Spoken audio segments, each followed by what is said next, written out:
క్రీస్తునందు ప్రియులారా, యేసుక్రీస్తు నామములో మీ అందరికీ శుభాలు తెలియచేస్తున్నాం. క్రీస్తు రాకడ ధ్వని శాంతి ఆదరణ సందేశాలు అను టీవీ కార్యక్రమం కొరకు ప్రేమతో మిమ్మల్ని ఆహ్వానిస్తున్నాం.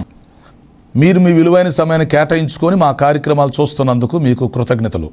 ఈ కార్యక్రమాలు మీ ఆత్మీయ ప్రయోజనములకు ఎంతో సహాయపడుతున్నవని నమ్ముతున్నాం. ప్రియులారా, ఈ టీవీ పరిచర్య కొరకు ప్రార్థించండి, సహకరించండి, ప్రోత్సహించండి.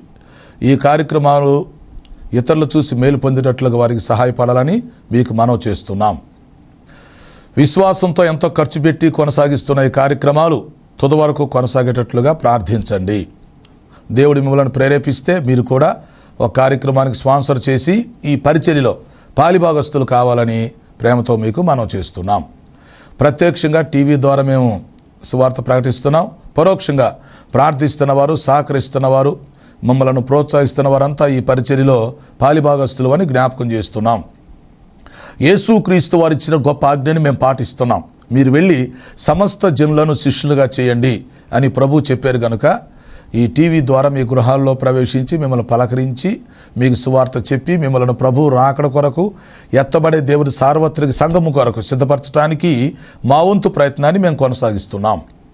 యేసుక్రీస్తు రెండవ రాకడను గూర్చి, ఈ ప్రపంచ భవిష్యత్తును గూర్చి అనేకమైన విషయాలు మనం తెలుసుకొని మనం సిద్ధపడి మనం ఇతరులను సిద్ధపరచడానికి దేవుడు మనకిచ్చిన ఈ మంచి అవకాశాన్ని మనం అందరం కలిసి వినియోగించుకుందాం. ప్రస్తుతం మనం రెండవ రాకడ వర్తమానాలు ఒక సబ్జెక్టుగా తీసుకొని సీరియల్గా ధ్యానం చేస్తున్నాం. అంశం రెండవ రాకడలో సంఘము ఎత్తబడుట, సంఘము ఎత్తబడుటకు కారణాలు. అందులో మూడవ కారణాన్ని ఈరోజు నేర్చుకోబోతున్నాం. ప్రార్థన.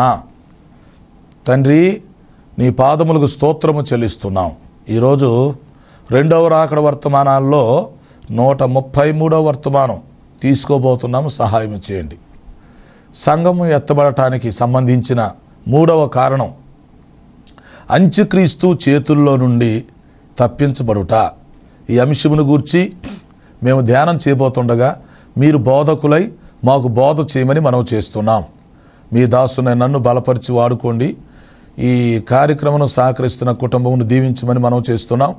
రక్షణ లేని వారికి రక్షణ దయచేయండి. రక్షణ పొందిన వారిని సంఘంలో స్థిరపరిచి బలపరిచి మీ రాకడ కొరకు సిద్ధపరచమని మనం చేస్తున్నాం.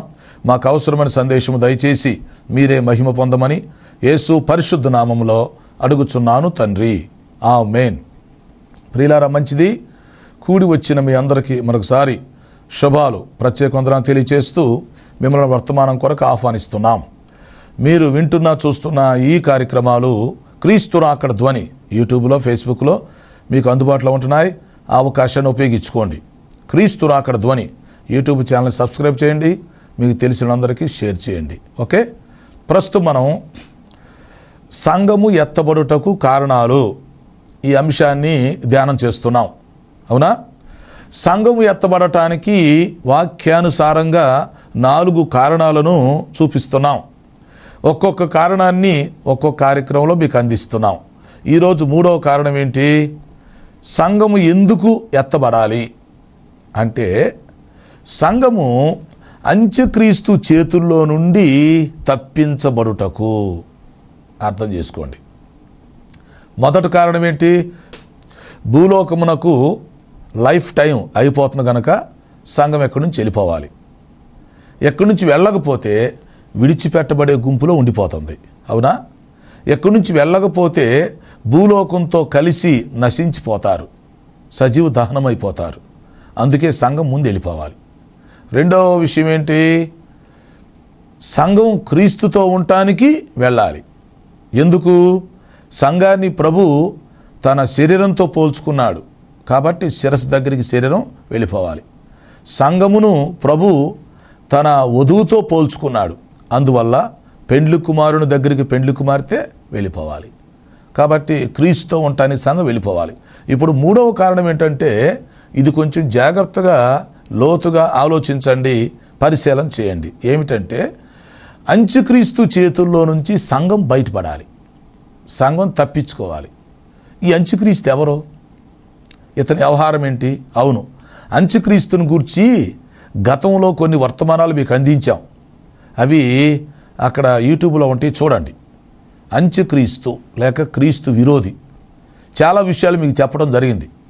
క్రీస్తు విరోధికి సంబంధించిన పేర్లు గుర్తు చేశాం. అతనికి చాలా పేర్లు బిరుదులు ఉన్నాయి బైబిల్లో, అవునా? అలాగే అంత్యక్రీస్తుకు సంబంధించిన ప్రవచనాలు కొన్ని గుర్తు చేశాం. యేసుక్రీస్తుని గురించి ఎలాగ అనేకమైన ప్రవచనాలు ముందుగానే బైబిల్లో వ్రాయబడ్డాయో అలాగే అంత్యక్రీస్తుని గురించి కూడా ముందుగానే కొన్ని ప్రవచనాలు వ్రాయబడ్డాయి. అవి భవిష్యత్తులో నెరవేరుతాయి. అలాగే యేసుక్రీస్తుకు అంత్యక్రీస్తుకు మధ్య కొన్ని పోలికలు భేదాలు కూడా ఉన్నట్టుగా మనం చూసాం. కాబట్టి భవిష్యత్తులో అంత్యక్రీస్తు అని కూడా ఒకడు వస్తున్నాడు త్వరలో, గుర్తుపెట్టుకోండి. ఇతను ఏమని పిలవాలంటే అంతిమ అబద్ధ క్రీస్తు అని పిలుస్తాం. ఈ ప్రపంచంలో అనేక మంది అబద్ధ క్రీస్తులు వచ్చి వెళుతూ ఉంటారు, ఇంకా వస్తున్నారు వెళుతున్నారు. ఈ వచ్చేటువంటి అబద్ధ క్రీస్తులు అందరిలో చిట్ట చివరి వాడిక, అతని తర్వాత ఎవరు ఉండరు. అందుకని ఇతన్ని అంతిమ అబద్ధ క్రీస్తు అంటాం. సింపుల్గా అంత్యక్రీస్తు అని పిలుస్తున్నారు, లేదా క్రీస్తు విరోధి అని పిలుస్తున్నారు. ఇతడు ప్రపంచంలో చిట్ట చివరిగా మానవ జాతిని పరిపాలించుటకు రాబోతున్నాడు, గుర్తుపెట్టుకోండి. ఇతడు ఈ ప్రపంచం మొత్తాన్ని 7 సంవత్సరాలు పరిపాలించి నాశనం చేసి పడేస్తాడు. ఇతడు ఎలాంటోడు అంటే ఒక రాజు. అందుకని ఇతని గురించి బైబిల్లో ఏముంది? వచ్చుచున్నట్టి రాజు. ఎంతోమంది రాజులు వస్తున్నారు, పరిపాలన చేస్తున్నారు, వెళ్ళిపోతున్నారు, అవునా?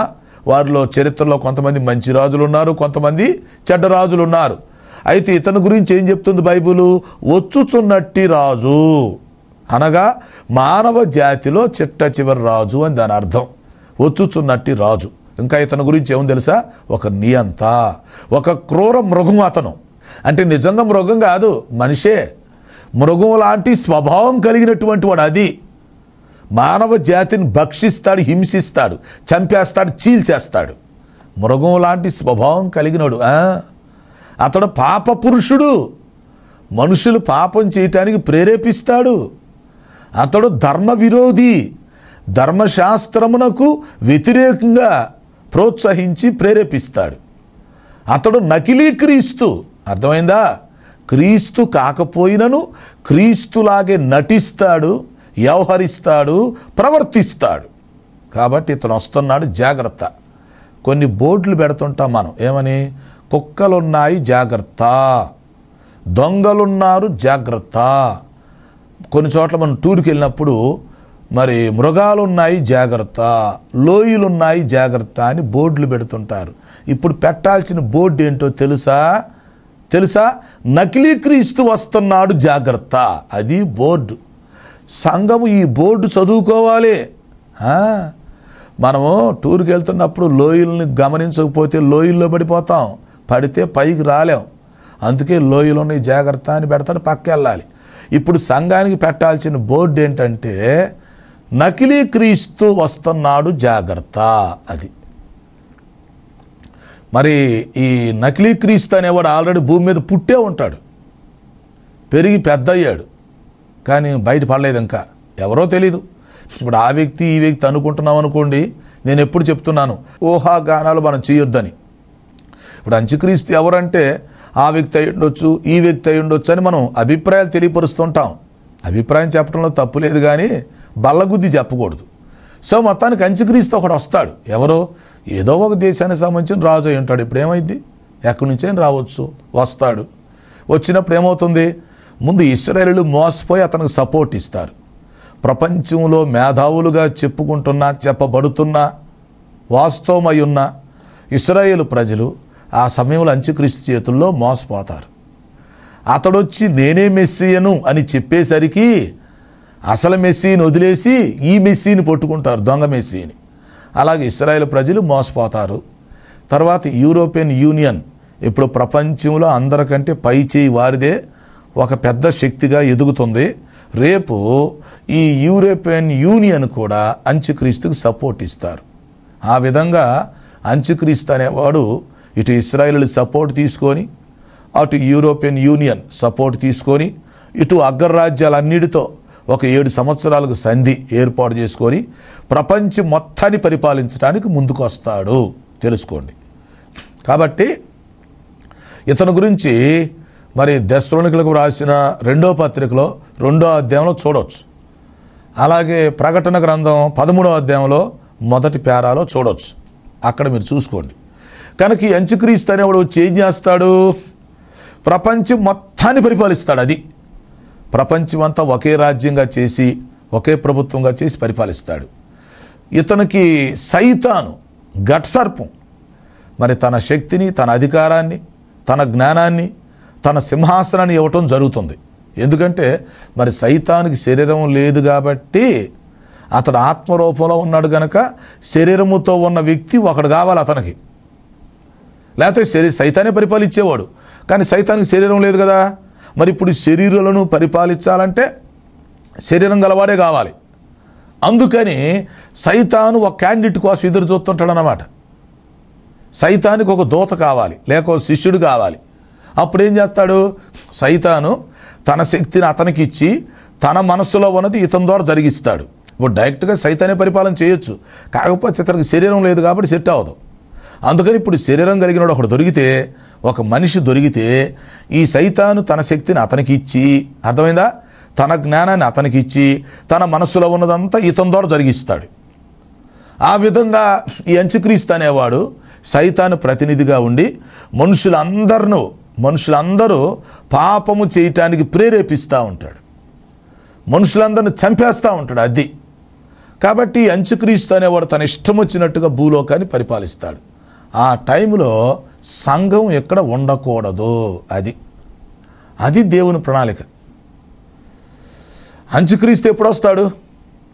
దెస్సలోనికీయులకు రాసిన 2వ పత్రికలో 2:6లో అతడు తన సొంత కాలమందు బయలుపరచబడవలెను అని ఉండిద్ది. అంటే ఇతడు బయటికి రావటానికి దేవుడే ఒక కాలం నిర్ణయించాడు, ఫలానా సమయంలో బయటికి రావలెను. అది తర్వాత 7 సంవత్సరాలు పరిపాలించవలెను, తర్వాత నాశనమై పోవలెను. ఇదంతా ముందు నిర్ణయించబడింది. అది సో నిర్ణయం ప్రకారం జరిగిద్ది. కాబట్టి అతను సొంత కాలం వచ్చినప్పుడు అతను బయటకు వస్తాడు. అంటే దేవుడు నిర్ణయించిన కాలంలో అంత్యక్రీస్తు అనేవాడు సడన్గా బయటకు వచ్చేస్తాడు. ఆల్రెడీ ఇప్పుడు ఎక్కడో ఉంటాడు పెద్దోడు, వయసులో పెద్దోడు, ఏదో ఒక రాజ్యానికి రాజు అయి ఉండొచ్చు, నాయకుడు అయి ఉండొచ్చు, అర్థం కాలా. ఆ దేవుడు నిర్ణయించిన టైం వచ్చినప్పుడు అతను బయటకు వస్తాడు. అతడు ప్రపంచం మొత్తాన్ని తన వైపు తిప్పుకుంటాడు, ఆకర్షిస్తాడు. వాక్యంలో చెప్పినట్లుగా ఇచ్చకపు మాటలు చెప్పి అతడు మనుషులను మోసం చేస్తాడని ఉంది. ఇచ్చకపు మాటలు అంటే ఏంటి? అదొక టాలెంట్. మనుషులకి ఇష్టమైన మాటలు చెప్పి, మనుషులకు నచ్చే మాటలు, మనుషులు మెచ్చుకునే మాటలు, మనుషులు సంతోషించే మాటలు చెప్పి వాళ్ళని ఆకర్షించుకోవటం అన్నమాట. ఇచ్చకపు మాటలు అంటే మనుషులు ఎలాంటి మాటలు కావాలని కోరుకుంటారో అలాంటి మాటలు చెప్పి వారిని ఆకట్టుకోవటం. కాబట్టి అంత్యక్రీస్తు యొక్క టాలెంట్ ఏంటి? ఇచ్చకపు మాటలు చెప్పుట. సో మనుషుల్ని పోగు చేసుకుంటాడు, తనకు అనుకూలంగా చేసుకుంటాడు, ప్రపంచం మొత్తాన్ని ఒకే రాజ్యం చేసుకుని పరిపాలిస్తాడు. ఇతనికి సపోర్ట్ ఎవరున్నారు? సైతాను ఉన్నాడుగా. ఇతనికి మంత్రి ఎవరు? అబద్ధ ప్రవక్త ఉన్నాడు. అతని విషయం వచ్చినప్పుడు చెప్తా. అబద్ధ ప్రవక్త మంచి మంత్రి ఉంటాడు ఇతనికి. తర్వాత ఇశ్రాయేలీలు మోసపోయి ఇతనికి బాగా సపోర్ట్ ఇస్తారు. ఓకే, తర్వాత యూరోపియన్ యూనియన్ ఇతనికి బాగా సపోర్ట్ ఇస్తుంది. తర్వాత ప్రపంచంలో అగ్రరాజ్యాలన్నిటితో ఒప్పందం చేసుకుంటారు, ఇతనికి అనుకూలంగా ఉంటారు. అది మరి ఇప్పుడు దెబ్బతినేది ఎవరు? సంఘం.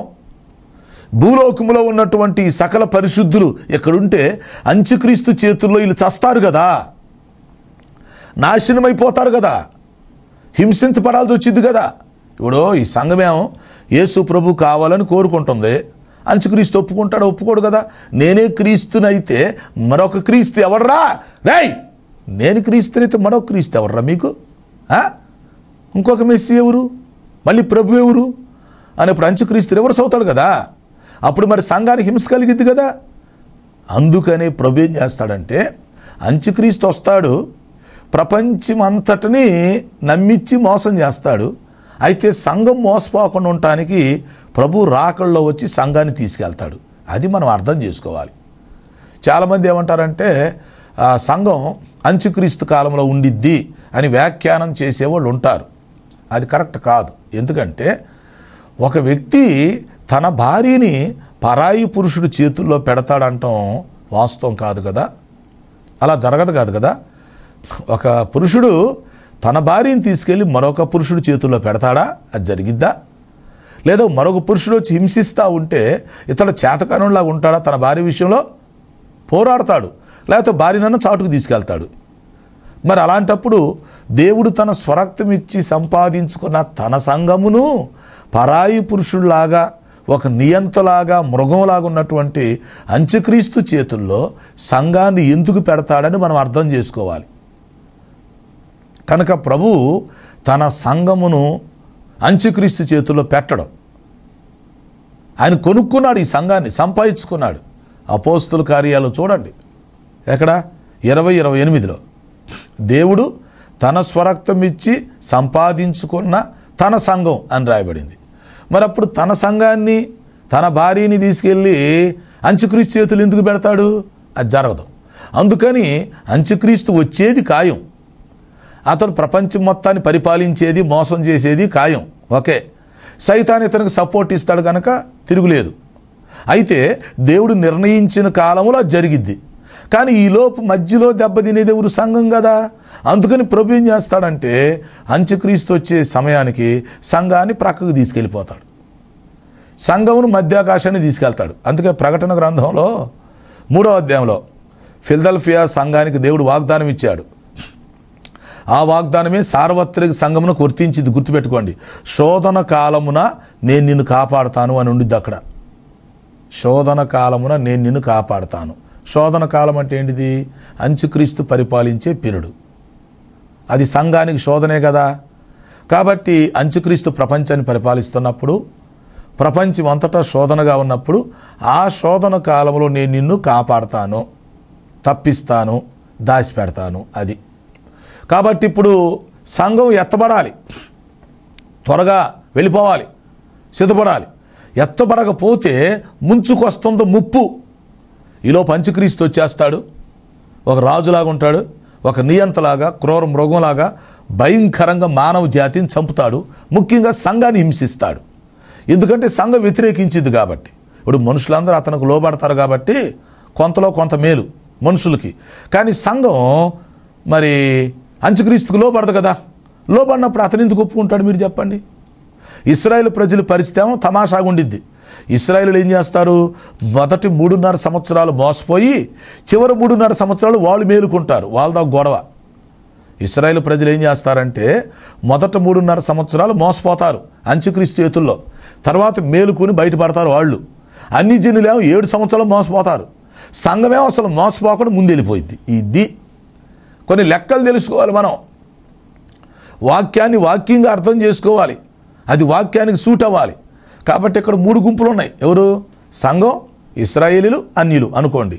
వీళ్ళ ముగ్గురు పరిస్థితి ఏంటి? సంఘమేమో అంత్యక్రీస్తు చేతుల్లో పడకుండా ముందే ప్రభు తీసుకెళ్ళిపోతాడు. ఇశ్రాయేలీలేమో వాళ్ళ తెలివితేటలతో ఏం చేస్తారు? మొదట 3.5 సంవత్సరాలు మోసపోయి బుద్ధొచ్చి దెబ్బతిని అప్పుడు మేలుకుంటారు. చివరి 3.5 సంవత్సరాల్లో రివర్స్ అయిపోయి యుద్ధం చేసి బయటికి వెళ్ళిపోతారు. అన్ని జనులు ఏమో వీళ్ళకి తెలియదు కాబట్టి, అంటే విడిచిపెట్టబడిన గుంపు 7 సంవత్సరాలు అంత్యక్రీస్తు చేతుల్లో నాశనం అయిపోతుంది. ఆ టైంలో అనేక మంది హతసాక్షులుగా చంపబడి రక్షించబడతారు. తర్వాత వరుసలో సంఘంలో చేర్చబడతారు.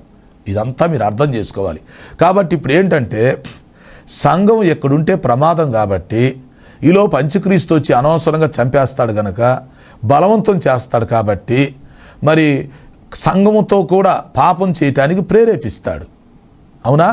లేదా ఆత్మహత్యలు చేసుకునేటట్టుకు చేస్తాడు, నరహత్యలు జరిగేటట్టుకు చేస్తాడు, పచ్చి వ్యభిచారాలు చేపిస్తూ ఉంటాడు, విగ్రహారాధన చేపిస్తూ ఉంటాడు, ప్రకృతి శక్తులను పూజించేటట్టు చేస్తాడు. ముఖ్యంగా నేనే దేవుణ్ణి అని చెప్పి దేవాలయంలోకి వెళ్ళి కూర్చొని పూజించమంటాడు. ఏం చేయాలి చెప్పండి? మరి సంఘం ఇలా చేసిద్దా? చేయదు. చేయకపోతే అతను ఊరుకుంటాడా? ఊరుకోడు. సంఘం చేయదు, అతడు ఊరుకోడు. మరి అప్పుడు జరిగేది ఏంటి? హింసేగా. మరి సంఘంలో కొన్ని లక్షల మంది చస్తారుగా. అందుకని ప్రభు ఏం చేస్తాడు? ఆ సంఘమును శోధన కాలం నుంచి తప్పిస్తాడు. ఇది మనం అర్థం చేసుకోవాలి. ఇంకొక విషయం ఏంటంటే అంత్యక్రీస్తు వచ్చాడంటే మరి ఇశ్రాయేలు ప్రజల పరిస్థితి, అన్ని జనుల పరిస్థితి ప్రక్కన పెడితే సంఘం పరిస్థితి ఏంటి? సంఘాన్ని అసలు ఒప్పుకోడు కదా. ఎందుకంటే సంఘము యేసుక్రీస్తుని ప్రభు అంటుంది. అవునా? యేసు నా రక్షకుడు, నా ప్రభు అంటుందో సంఘం. అంత్యక్రీస్తు ఏమంటాడు? రే మళ్ళీ నీ రక్షకుడు ఎవరు? నీ రక్షకుడు ఎవరో? నీ ప్రభు ఎవరో? నేనేగా రక్షకుణ్ణి అని అంత్యక్రీస్తు రివర్స్ అవుతాడు. కనుక సంఘానికి చాలా ప్రమాదం. అందుకే ప్రభు ముందు సంఘాన్ని తీసుకుని వెళ్ళిపోతాడు. గుర్తుపెట్టుకోండి. మీకు ఇంకా కొంచెం లోతుగా చెప్పాలంటే మొదటి శతాబ్దంలో, అర్థమైందా, ఆది అపోస్తుల కాలములో ప్రపంచమును రోమా చక్రవర్తులు పరిపాలిస్తున్న నేపథ్యంలో ఏం జరిగిందో తెలిసినా అనేక మంది హతసాక్షులుగా చంపబడేవాళ్ళు. సంఘానికి భయంకరమైన హింసలు వచ్చాయి. ఎందుకో తెలుసా? చాలా కారణాలు ఉన్నాయి, కానీ ఒక కారణం చెప్తా మీకు ఆశ్చర్యం అనిపించింది అన్నమాట. మొదటి శతాబ్దంలో రోమా చక్రవర్తుల ద్వారా సంఘానికి హింసలు వచ్చింది. దేనికి? చాలామంది హతసాక్షులుగా చనిపోయారు. ఎందుకంటే ఒక కారణం, ఈ రోమా చక్రవర్తులు ప్రభువు అని పిలవమనేవారు వాళ్ళని. రోమా చక్రవర్తిని ప్రభు అని పిలవాలన్నమాట. పిలవపోతే వాళ్ళు ఒప్పుకోరు. అయితే అందరూ పిలిచేవాళ్ళు వాళ్ళకి భయపడి. కానీ సంఘం ఏం చేసేదంటే యేసుక్రీస్తు అందరికీ ప్రభువు, యేసుక్రీస్తు మానవ జాతి మొత్తానికి ప్రభు, ముఖ్యంగా మా సంఘానికి ఆయన ప్రభు. కాబట్టి ఆయన్ని ప్రభు అని పిలుస్తాం, కానీ మిమ్మల్ని మేము ఎందుకు ప్రభు అని పిలవాలి అనేది సంఘం. సంఘం అనేది మిమ్మల్ని మేము చక్రవర్తిగా గౌరవిస్తాం, కానీ ప్రభు అని పిలవము అని చెప్పేవాళ్ళు. అప్పుడు రోమా చక్రవర్తికి చిర్రొచ్చి మాటి మాటికి క్రైస్తవుని హింసించేవాళ్ళు, క్రైస్తవుని హతసాక్షులుగా చంపేసేవాళ్ళు. ప్రభు అని పిలవనందుకు చాలామంది హతసాక్షులుగా చంపబడ్డారు చరిత్రలో. ఒక వ్యక్తిని చంపితే 20 మంది ముందుకు వచ్చేవాళ్ళు, నన్ను చంపండి నన్ను చంపండి అని. రోమా చక్రవర్తులకు చెమటలు పోసేయి. ఇదేంట్రా, ఇది ఎక్కడ విడ్డూరం? ఒకరిని చంపుతుంటే పారిపోవాలి, కానీ ఒకరిని చంపుతుంటే 20 మంది వచ్చేస్తున్నారేంటి? నన్ను చంపమని నన్ను చంపమని. వాళ్ళకి అర్థమయ్యేది కాదు. అంటే ఆ రోజుల్లో క్రైస్తవులు ఎంత బలంగా నిలబడ్డారంటే ప్రభువు కొరకు హతసాక్షిగా మరణిస్తే ది బెస్ట్ డెత్ అనుకునేవాళ్ళు. దాన్ని గుర్తుపెట్టుకోండి. ప్రభువు కొరకు హతసాక్షిగా మరణిస్తే మరణాలన్నిటికంటే ఇదే ఉత్తమమైన మరణం అని ఆది అపోస్తులు నమ్మేవాళ్ళు. అందుకని వాళ్ళు హతసాక్షులుగా చనిపోవటానికి కూడా వెనకాడేవాళ్ళు కాదు. ఎన్ని హింసలు వచ్చినా వెనకాడేవాళ్ళు కాదు. సంఘం పెరిగేదే కానీ తగ్గేది కాదు, తరిగేది కాదు. అలాంటి పరిస్థితులు అవి మొదటి శతాబ్దంలో. ఇప్పుడు 2000 సంవత్సరాలు దాటిపోయినాయి. ఈ అంచె దినాల్లో మరలా అలాంటి పరిస్థితులే రేపు వస్తాయి. గుర్తుపెట్టుకోండి. రోమా చక్రవర్తుల కాలంలో ఏ పరిస్థితులు అయితే ఉన్నాయో రేపు అంత్యక్రీస్తు అనేవాడు వస్తే అదే పరిస్థితులు మళ్ళీ వస్తాయి. అయితే అప్పుడు సంఘం హింసించబడినట్టుగా, సంఘములు అనేక మంది హతసాక్షులుగా చంపబడినట్లుగా ఈసారి జరగదు. ఈసారి ప్రభు ఏం చేస్తాడంటే అంత్యక్రీస్తుకు ముందే సంఘాన్ని తీసుకొని వెళ్ళిపోతాడు. అది కనుక సంఘం ప్రభు దగ్గరికి వెళ్ళిపోతుంది. ఈలోపు విడవబడినటువంటి వారిని అంత్యక్రీస్తు వచ్చి పరిపాలిస్తాడు. సైతాను యొక్క శక్తితో, సైతాను యొక్క ప్రోద్బలంతో అంత్యక్రీస్తు ప్రపంచం మొత్తాన్ని పరిపాలిస్తూ ఉంటాడు. ఒక్క మాటలో చెప్పాలంటే సైతాను తన మనసులో ఉన్నదంతా అంత్యక్రీస్తు ద్వారా భూలోకంలో జరిగిస్తాడు. గుర్తుపెట్టుకోండి. సైతానుకు శరీరం లేదు కాబట్టి సెట్ అవట్లా. అందుకని శరీరము కలిగినటువంటి ఒక మనిషిని తన శిష్యుడిగా పెట్టుకొని సైతాను తన మనసులో ఉన్నదంతయు ఈ అంత్యక్రీస్తు ద్వారా జరిగిచ్చును. కనుక ఇక్కడ ఏం చేస్తాడు? ఈ నకిలీ క్రీస్తు అనేవాడు ఇష్టం వచ్చినట్టుగా మానవ జాతిని పరిపాలిస్తాడు, చంపుతాడు. మొదట్లో మంచిగా ఉంటాడు, తర్వాత ఏం చేస్తాడు? స్థిరపరుచుకుంటాడు తన రాజ్యాన్ని, తర్వాత పరిపాలన చేస్తాడు, చివరికి నాశనం అయిపోతాడు. సో ఈ విధంగా మరి అంత్యక్రీస్తు కంటే ముందు సంఘం ఎత్తబడి వెళ్ళిపోయింది. అంత్యక్రీస్తు పరిపాలన అయిపోయిన తర్వాత ప్రభు వస్తాడు. మళ్ళీ పరలోకం నుంచి బయలుదేరి వచ్చి వస్తూ సంఘాన్ని కూడా వెంట పెట్టుకుని వచ్చి 3వ ప్రపంచ యుద్ధం జరిగిస్తాడు. హర్మగెద్దోన్ యుద్ధం జరుగుతుంది. ఆ సబ్జెక్ట్ వచ్చినప్పుడు వివరంగా చెప్తా. సో హర్మగెద్దోన్ యుద్ధం భయంకరంగా జరగబోతుంది భవిష్యత్తులో. ఎవరికి? యేసుక్రీస్తుకు క్రీస్తు విరోధికి మధ్య. యేసుక్రీస్తు వారు సంఘాన్ని వెంట పెట్టుకుని కిందకు దిగొస్తాడు. ఈ క్రీస్తు విరోధి కింద పరిపాలన చేస్తూ యేసుక్రీస్తుకు వ్యతిరేకంగా ఉంటాడు. అప్పుడు ఆ యుద్ధంలో యేసుక్రీస్తు గెలుస్తాడు, నకిలీ క్రీస్తు ఓడిపోతాడు. ప్రపంచమంతా ప్రభు చేతుల్లోకి వెళ్ళిపోతుంది. అంటే మన నకిలీ క్రీస్తు చేతుల్లో నుంచి ప్రభు చేతుల్లోకి వెళ్ళిపోతుంది. అప్పుడు 1000 ఏళ్ల పరిపాలన మొదలైంది. కనుక ఈ విషయాలని మీరు గుర్తుపెట్టుకోండి. ఇప్పుడు మన ఆలోచన ఏంటి? సంఘం ఎత్తబడాలి. ఎందుకు ఎత్తబడాలి? వాక్యానుసారంగా ఆలోచిస్తే ఈ 3వ కారణాన్ని మీరు గమనించండి.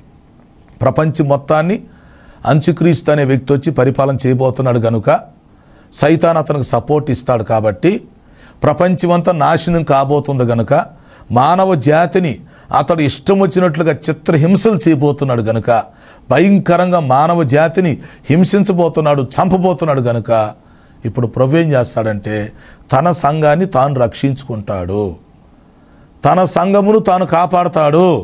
ఈ అంత్యక్రీస్తు వచ్చే ముందు సంఘం ఎత్తబడి వెళ్ళిపోతుంది. అందువల్ల ప్రియులారా మీరు గమనించుకోండి. ముందుగా రక్షణ పొందకపోతే, బాప్తీసం తీసుకోకపోతే, జీవితాలు మార్చుకోకపోతే, సిద్ధపాటు కలిగి ఉండకపోతే రాకడలో విడిచిపెట్టబడే ప్రమాదం ఉంది. ఓకేనా? విడిచిపెట్టబడ్డ గుంపు మొత్తాన్ని అంత్యక్రీస్తు పరిపాలిస్తాడు. అందుకని ఇప్పుడు ఏమవ్వాలా? సంఘం ఎత్తబడి పైకి వెళ్ళిపోవాలి, ప్రభు దగ్గర ఉండాలా. అంత్యక్రీస్తు పరిపాలన అయిపోయిన తర్వాత మళ్ళీ దిగి వచ్చింది సంఘం. అదండి శోధన కాలమందు నేను నిన్ను కాపాడుతాను, దాచిపెడతాను. కాబట్టి అంత్యక్రీస్తు భూలోకమును పరిపాలిస్తూ ఉండగా ప్రభు ఏం చేస్తాడు? చక్కగా తన సంఘాన్ని మధ్యాకాశాన్ని తీసుకెళ్తాడు. అక్కడ మధ్యాకాశంలో 7 ఏండ్ల విందు, ప్రేమ విందు.